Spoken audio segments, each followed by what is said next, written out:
നിങ്ങൾ വിചാരിക്കണ്ടാവും എന്തേ കൊച്ചു പറയണമെന്നില്ല, വേറെ ഒന്നല്ല ഗൈസ്, ലൈസൻസ് കിട്ടിയതിൻ്റെ ചെറിയൊരു സന്തോഷം. ലൈസൻസ് കിട്ടിയിരിക്കുന്നു. അപ്പം ഞങ്ങളുടെ വേറെ ഡൗട്ട് എന്തായിരിക്കും, ലൈസൻസ് കിട്ടിയതൊക്കെ വലിയ സംഭവമാണെന്നല്ലേ? അതെ ഗൈസ്, എനിക്ക് ചെറിയൊരു സംഭവമാണ്. എന്താ വെച്ചാൽ സൈക്കിൾ പോലും ചവിട്ടാൻ അറിയാത്ത എനിക്ക് എങ്ങനെ ലൈസൻസ് കിട്ടിയത് എല്ലാവർക്കും ഒരു അത്ഭുതമായിരുന്നു. എനിക്കും എങ്ങനെ കിട്ടിയെന്ന് സത്യം പറഞ്ഞാൽ എനിക്കറിയില്ല. അപ്പോൾ അതിൻ്റെ ഒരു സന്തോഷം ഞങ്ങൾ പിള്ളേർ എല്ലാവരും കൂടെ ഒറ്റ മല്ലി നേരെ വിട്ട് ആനക്കല്ല്. ഞാൻ വിചാരിച്ചു ആനക്കല്ല് എന്നൊക്കെ പറഞ്ഞാൽ വേറെ എന്തോ ഒരു സംഭവമാണ്.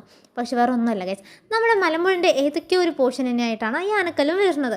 ഒരു രക്ഷയില്ലാത്ത സ്പോട്ടാണ് ഗൈസ്. ഒടുക്കത്തെ കാറ്റെന്ന് പറഞ്ഞാൽ ഒടുക്കത്തെ കാറ്റും നല്ല ക്ലൈമറ്റും. ഈ ടൈമിൽ നമുക്ക് എല്ലാവർക്കും, കപ്പിൾസിനും പിള്ളേർക്കും ഫ്രണ്ട്സിനും എല്ലാവർക്കും കൂടെ ഇവിടെ ചില്ല് ചെയ്യാൻ പോകാൻ പറ്റിയ അടിപൊളി സ്പോട്ടാണ് അവിടെ.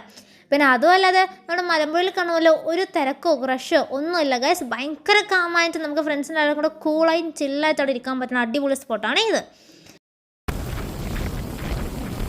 എന്തായാലും അവിടെ ആരുമില്ല. അപ്പം ഞാൻ വിചാരിച്ചു എൻ്റെ സ്കില്ലൊന്ന് പുറത്തെടുക്കാമെന്ന്, എല്ലാവരും കാണിച്ചൊന്ന് ഞെട്ടിക്കാമെന്ന് വിചാരിച്ചു ഗൈസ്.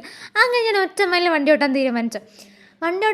ലൈസൻസ് ഒക്കെ ഉണ്ടല്ലോ, എനിക്ക് കുറച്ച് സീനാവാം. എന്നെ ഒറ്റയ്ക്ക് ഇവിടെ എന്തോ ഒരു പേടി ഗൈസ്. അങ്ങനെ ആയിരുന്നു നേരെ കയറി വണ്ടിയിൽ.